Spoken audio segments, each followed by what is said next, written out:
Hello guys, എല്ലാവർക്കും എൻ്റെ പുതിയൊരു വീഡിയോയിലേക്ക് സ്വാഗതം. അപ്പോൾ ഇന്നത്തെ വീഡിയോയിൽ നമ്മളെ ബൈക്കിൻ്റെ അതായത് KTM ഡ്യൂക്ക് 250ൻ്റെ ചെയിൻ സ്പ്രോക്കറ്റ് ചേഞ്ച് ചെയ്യാൻ പോവുകയാണ്. ഞാൻ ഫസ്റ്റ് ടൈമാണ് നമ്മളെ ചെയിൻ സ്പ്രോക്കറ്റ് ചേഞ്ച് ചെയ്യുന്നത്. എനിക്ക് എത്ര കിലോമീറ്റർ ലൈഫ് കിട്ടിയെന്ന് പറയുന്നതിൻ്റെ മുന്നായിട്ട് ഞാൻ ഈ ഒരു ചെയിൻ സ്പ്രോക്കറ്റിൻ്റെ അവസ്ഥ കാണിച്ചു തരാം. കണ്ടോ, ചെയിൻ സ്പ്രോക്കറ്റ് ഞാൻ നല്ല ക്ലീൻ ആയിട്ടാണ് മെയിൻറ്റെയിൻ ചെയ്തിട്ടുള്ളത്. ഇപ്പോഴും നല്ല വൃത്തിയിൽ നല്ല ക്ലീൻ ചെയ്തിട്ട് തന്നെയാണ് മെയിൻറ്റെയിൻ ചെയ്തിട്ടുള്ളത്. പക്ഷേ എനിക്ക് കുറച്ചും കൂടി ഞാൻ എക്സ്പെക്റ്റ് ചെയ്തതിലും കുറച്ചും കൂടി ലൈഫ് കുറയാൻ കാരണം ഇതാണ്, ഞാൻ ചെയിന് ടൈറ്റ് ചെയ്യാൻ കറക്റ്റ് മെയിൻറ്റെയിൻ ചെയ്തില്ല. ഈ ഒരു ചെയിൻ സ്ലാക്ക് എന്നാണ് ഇതിന് പറയുക. ഈ ചെയിൻ സ്ലാക്ക് ഞാൻ കറക്റ്റായിട്ട് മെയിൻറ്റെയിൻ ചെയ്തില്ല. ഇടയ്ക്കെപ്പോഴോ ഞാൻ ലോങ് റൈഡൊക്കെ പോകുന്ന സമയത്ത് ഞാൻ ചെയിൻ ടൈറ്റൻ ചെയ്യാതെ പോയി. എനിക്ക് ആ ചെയിൻ ടൈറ്റൻ ചെയ്യുന്ന കാര്യം ഞാൻ ശ്രദ്ധിച്ചില്ല. കുറേയൊക്കെ ഞാൻ ചെയ്തിരുന്നു, പക്ഷേ കുറേ സമയം ഞാൻ വിട്ടുപോയി. അങ്ങനെയാണ് എനിക്ക് ലൈഫ് കുറഞ്ഞത്. ഇപ്പോൾ നമ്മൾ കിലോമീറ്റർ നോക്കുകയാണെങ്കിൽ ഇവിടെ നമുക്ക് മീറ്ററിൽ നോക്കാം. ഇവിടെ ഓൺ ആക്കിയതിന് ശേഷം നമുക്കിവിടെ ഒരു മോഡ് ബട്ടൺ പ്രസ് ചെയ്താൽ നമുക്കിവിടെ കാണാം 16,600 കിലോമീറ്ററാണ്. അതായത് 16,600 കിലോമീറ്ററാണ് നമുക്ക് ചെയിൻ സ്പ്രോക്കറ്റിന് ലൈഫ് കിട്ടിയിട്ടുണ്ട്. അത്യാവശ്യം കുഴപ്പമില്ലാത്തൊരു ലൈഫ് തന്നെയാണ്. സാധാരണ കുറച്ച് പേർക്ക് 10,000 കിട്ടിയവർ വരെ ഉണ്ട് ചെയിൻ സ്പ്രോക്കറ്റ് ലൈഫ്. അതൊക്കെ വെച്ച് നോക്കുമ്പോൾ വലിയ കിട്ടൽ തന്നെയാണ്. പിന്നെ ഒരു ആവറേജ് പറയുന്നത് 15,000 കിലോമീറ്ററൊക്കെയാണ് ഒരു ആവറേജ് വരുന്നത്. പക്ഷേ കുറേ പേർക്ക് 20,000 അബവ് വരെ കിട്ടിയവരുണ്ട്. അതുപോലെ 25,000 അബവ് വരെ കിട്ടിയെന്ന് പറയുന്നവരുണ്ട്. എത്രത്തോളം കറക്റ്റാണെന്ന് അറിയില്ല. അങ്ങനെ കിട്ടിയെന്ന് പറയുന്നവരുണ്ട്. അപ്പോൾ നമുക്ക് എന്തായാലും ഇപ്പോൾ ഒരു ആവറേജിൻ്റെ മുകൾക്ക് കിട്ടിയിട്ടുണ്ട്. പക്ഷേ ഞാൻ ഈ ക്ലീൻ ചെയ്ത് കൊണ്ടുപോയി വെച്ച് നോക്കുമ്പോൾ കുറച്ചും കൂടി കിട്ടേണ്ടതായിരുന്നു. ആ ഒരു ചെയിൻ സ്ലാക്ക് കറക്റ്റ് ചെയ്യാത്തതിൻ്റെ ഒറ്റ പ്രശ്നം കൊണ്ടാണ്. അപ്പോൾ ഇനി പുതിയ ചെയിൻ സ്പ്രോക്കറ്റ് ഇടുമ്പോൾ ചെയിന് നന്നായിട്ട് ടൈറ്റൻ ചെയ്ത് സ്ലാക്കൊക്കെ കറക്റ്റാക്കിയിട്ട് യൂസ് ചെയ്യണം. എനിക്ക് ഇത്രയും കിലോമീറ്റർ ഓടിയതിൻ്റെ ഒരു എക്സ്പീരിയൻസ് വെച്ച് നോക്കുമ്പോൾ എനിക്ക് തോന്നിയൊരു കാര്യം, നമ്മൾ ക്ലീൻ ചെയ്ത് ലൂബ് ചെയ്യണതിനെക്കാട്ടും നമ്മൾ ശ്രദ്ധിക്കേണ്ട ഒരു കാര്യമാണ് ഈ ഒരു ചെയിൻ സ്ലാക്ക് എന്ന് പറയുന്നത്. ചെയിൻ ടൈറ്റൻ ചെയ്യണതാണ് ഇതിൻ്റെ ഒരു മെയിൻ ഘടകം. ചെയിൻ ടൈറ്റ് ചെയ്യാതെ ഓടുമ്പോൾ ഈ ഒരു സ്ലാക്ക് കറക്റ്റ് അല്ല എന്നുണ്ടെങ്കിൽ ഇതിൻ്റെ ഈ ഒരു റൊട്ടേഷനിൽ ഇതിലൊക്കെ മിസ്റ്റേക്ക് വന്നിട്ടാണ് പെട്ടെന്ന് വെച്ചിട്ട് ഇതിൻ്റെ ഒരു ഇത് വിടുന്നത്. അതിൻ്റെ ഒരു മൂവ്മെൻറ്റിൻ്റെ ഒരു അറേഞ്ച്മെൻറ്റ് ഉണ്ടല്ലോ, അത് ആ ഒരു ചെയിൻ ലൂസാകുമ്പോൾ അതിൻ്റെ ഇത് തെറ്റിപ്പോയിട്ട് അതാണ് ആ സ്ലാക്ക് തെറ്റിയിട്ട് ആ ഒരു ഇത് വരും. എന്താ പറയുക, എനിക്ക് പറയാനുള്ള ഡെഫിനിഷൻസ് ഒന്നും അറിയില്ല.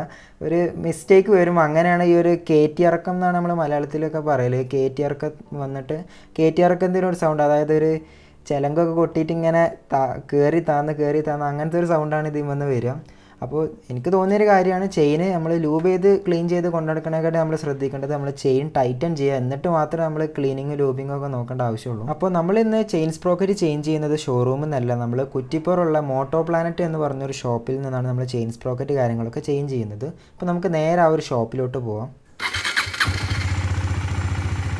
അപ്പോൾ നമ്മളിപ്പോൾ മോട്ടോ പ്ലാനറ്റ് എന്ന് പറഞ്ഞ ഒരു ഷോപ്പിൽ എത്തിയിട്ടുണ്ട്. നമ്മളെ ബൈക്ക് ഇവിടെ പെഡോക്ക് സ്റ്റാൻഡിലൊക്കെ ഇട്ട് റെഡിയാക്കി വെച്ചിട്ടുണ്ട്. നമ്മളിപ്പോൾ ഈ ഒരു ചെയിൻ സ്പ്രോക്കറ്റ് ചേഞ്ച് ചെയ്യാനുള്ള ഒരു വർക്ക് സ്റ്റാർട്ട് ചെയ്യാൻ പോവുകയാണ്. നമ്മൾ ബൈക്കൊക്കെ ഇവിടെ റെഡിയാക്കി വെച്ചിട്ടുണ്ട്. അപ്പോൾ നമ്മളിവിടെ ചെയിൻ സ്പ്രോക്കറ്റ് ചേഞ്ച് ചെയ്യാൻ ആവശ്യമായിട്ടുള്ള ടൂൾസ് കാര്യങ്ങളൊക്കെ ഇവിടെ റെഡിയാക്കി വെച്ചിട്ടുണ്ട്. നമ്മൾ ഫസ്റ്റ് ഓഫ് ഓൾ നമ്മൾ ബാക്ക് ടയറിൻ്റെ ഈ ഒരു മഡ് ഫ്ലാപ്പ് റിമൂവ് ചെയ്ത് കളഞ്ഞു. എന്നിട്ട് നമ്മൾ ബാക്ക് ടയർ റിമൂവ് ചെയ്യാണ്. ഇത് ABS ഒക്കെ വരുന്നതുകൊണ്ട് ബാക്ക് ടയർ റിമൂവ് ചെയ്യാൻ കുറച്ച് ബുദ്ധിമുട്ടാണ്. ഞാനിപ്പോൾ ബാക്ക് ടയർ നമ്മളിപ്പോൾ ഇത് റിമൂവ് ചെയ്ത് സൈഡിലോട്ട് മാറ്റി വെച്ചിട്ടുണ്ട്. നമ്മൾ സ്റ്റോക്ക് ചെയിൻ സ്പ്രോക്കറ്റാണ് യൂസ് ചെയ്യുന്നത്. അതായത് റോൾ ഓൺ കിറ്റിൻ്റെ ഡ്യൂക്ക് 250ൻ്റെ സ്റ്റോക്ക് ചെയിൻ സ്പ്രോക്കറ്റാണ് നമ്മൾ യൂസ് ചെയ്യുന്നത്. നമ്മൾ വേറെ അപ്ഗ്രേഡിനോ വേറെ ബ്രാൻഡോ ഒന്നും യൂസ് ചെയ്യുന്നില്ല. നമ്മൾ സ്റ്റോക്കായിട്ടുള്ള ഈ ഒരു റോൾ ഓൺ കിറ്റാണ് നമ്മൾ യൂസ് ചെയ്യുന്നത്.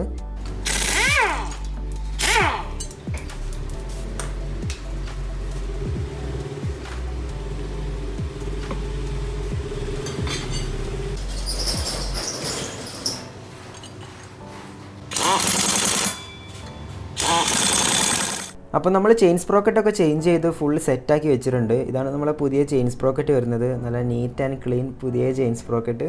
അപ്പോൾ ഇതിലിപ്പോൾ നോക്കുകയാണെങ്കിൽ ഈ ഒരു ചെയിൻ സ്പ്രോക്കറ്റ് പുതിയതിൽ നമ്മൾ ലൂബല്ല വരിക, ഇതുമാതിരത്തെ ഒരു ഗ്രീസ് പോലത്തെ ഒരു ചെയിൻ പേസ്റ്റാണ് വരിക. ഇത് നമ്മളൊരു 450 കിലോമീറ്ററാണ് ലൈഫ് പറയുന്നത് ഈ ഒരു ചെയിൻ പേസ്റ്റ്. പുതിയ ചെയിൻ സ്പ്രോക്കറ്റിന് ഒരു ലൂബൊന്നും അടിക്കില്ല, ഈ ഒരു പേസ്റ്റാണ് വരിക. അപ്പോൾ ഈ ഒരു ഫസ്റ്റത്തെ ഒരു 450 കിലോമീറ്ററിൽ നമ്മൾ ഈ ഒരു പുതിയ ഇപ്പോൾ നമ്മളെ സ്ലാക്കൊക്കെ കറക്റ്റാക്കി വെച്ചിട്ടുണ്ട്. ഈ ഒരു 450 കിലോമീറ്ററിൽ നമ്മൾ ഫസ്റ്റത്തെ സർവീസ് ചെയ്തിരിക്കണം. എന്നാലേ ആ ചെയിൻ സ്പ്രോക്കറ്റിന് നല്ല ഹെൽത്തി ആവുള്ളൂ, ലൈഫ് കറക്റ്റ് കൂടുതൽ കിട്ടുള്ളൂ. ഈ 450 കിലോമീറ്ററിൽ നമ്മൾ ഫസ്റ്റത്തെ സർവീസ് എന്തായാലും ചെയ്തിരിക്കണം. മറ്റേത് പെട്ടെന്ന് ചെയിൻ സ്പ്രോക്കറ്റ് വീണ്ടും പണിയാവാൻ ചാൻസ് ഉണ്ട്. അപ്പോൾ ആ ഒരു സർവീസാണ് ഇതിൽ ഇമ്പോർട്ടൻ്റ് ആയിട്ടുള്ളത്. അത് ചെയ്യുക, പിന്നെ അത് അക്കോർഡിംഗ്ലി അങ്ങനെ ചെയ്തു പോവുക. അപ്പോൾ ഈ ഒരു ചെയിൻ സ്പ്രോക്കറ്റ് ചേഞ്ച് ചെയ്യാൻ എനിക്ക് എത്ര കോസ്റ്റ് ആയെന്ന് വെച്ചാൽ ഏകദേശം 3000 സംതിങ് ആണ് എനിക്ക് റേറ്റ് ആയത്. ഞാൻ ഈ ഒരു 3000 സംതിങ് പറയാൻ കാരണം എന്താണെന്ന് വെച്ചാൽ നമ്മൾ ഓരോ സ്ഥലത്തും ഓരോ റേറ്റ് ആയിരിക്കും. ഇപ്പോൾ ഷോറൂമിൽ വേറെ റേറ്റ് ആവും, അതുപോലെ തന്നെ വേറെ വർക്ക്ഷോപ്പിലൊക്കെ ഓരോ റേറ്റുകളാവും. കാരണം ഈ ഒരു ലേബർ ചാർജിൻ്റെ ഡിഫറൻസ് വരുന്നുണ്ട്. അതുകൊണ്ടാണ് ഞാൻ 3000 സംതിങ് പറഞ്ഞത്. അപ്പോൾ ഈ ഒരു ചെയിൻ സ്പ്രോക്കറ്റിൻ്റെ ചേഞ്ച് റിലേറ്റഡ് ആയിട്ടുള്ള എന്തെങ്കിലും ഡൗട്ട് കാര്യങ്ങളൊക്കെ ഉണ്ടെങ്കിൽ കമൻസിൽ ചോദിക്കുക. അപ്പോൾ thanks for watching the video. അടുത്തൊരു വീഡിയോയിൽ കാണാം. ബൈ.